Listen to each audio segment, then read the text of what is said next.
Few venues can claim to be fundamental to the image of a sport, but Monaco can make that claim about Formula One. It is the only event in the calendar that has given more to F1 than F1 has given to it, even if the benefits are largely image-based. Without Monaco, this is just another international motorsport series, albeit one elevated above the other pretenders by the high cost of competing, cutting-edge technology and global media platform.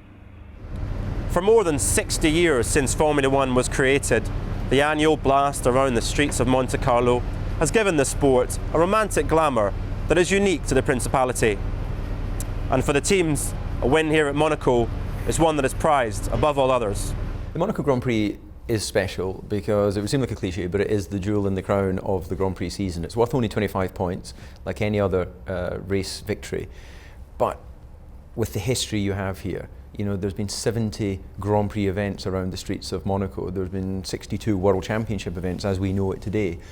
The great drivers of the past that have won championships and all the rest of it have won here. It's the ultimate challenge for a driver, and therefore, you know, it's the ultimate bragging rights if you manage to win it. Coulthard took victory here on 2 occasions, in 2000 and 2002. The French former racing driver Jean-Pierre Jarier has equally fond memories, recalling a time when oily-faced winners were presented with the trophy by the Hollywood legend turned royalty, Princess Grace. You know, I raced here 13 times in Formula One.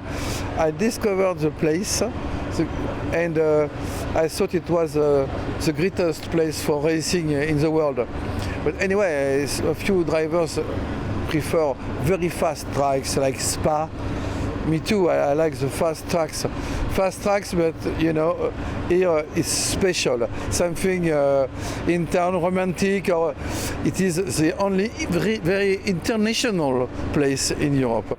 But as economic power has shifted eastwards away from Europe, so F1 has followed the trend. Events such as the French Grand Prix have disappeared, and F1's 20-race calendar will by next year feature just 7 European rounds, only one more than Asia, the sport's biggest growth market. The sort of business model of Formula One has evolved, and you know, evolved after cigarette sponsorship was taken away, and they had to find new source of sponsorship. You know, that was probably around 2 billion in terms of revenues to Formula One that had to be replaced. And as the Middle East has opened up, other parts in Asia has opened up, and they've wanted to host Grand Prix. One of the sport's newer races is in Singapore, whose illuminated skyline has become an emerging symbol of the sport. For the Malaysian-owned Caterham team, the race has a special significance. Singapore obviously has a unique place in the global geopolitical world, and it actually is very similar to Monaco in many ways.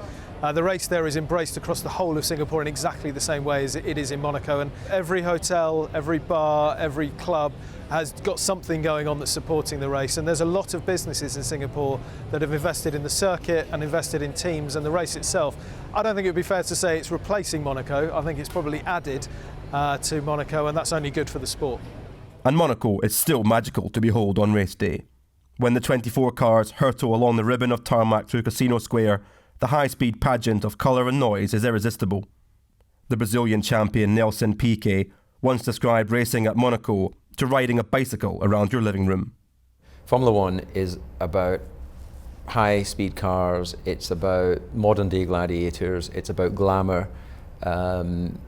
You bring all that together in Monte Carlo and you have the glamour of the harbour, the yachts, the parties, all of those things. Formula One and Monte Carlo fit like that. It's an absolutely perfect fit. And if you had to take anyone to one single event during the course of the year and have their senses attacked by the noise of a Grand Prix car, the speed of a Grand Prix car, and the enthusiasm that Formula One can generate, then it's Monte Carlo. The Monaco Grand Prix may have its challengers, but the heady mix of history, romance and wealth found here in Monte Carlo should ensure that, as far as Formula One is concerned, there's only really one race in town. This is Robert Orr for the Financial Times in Monaco.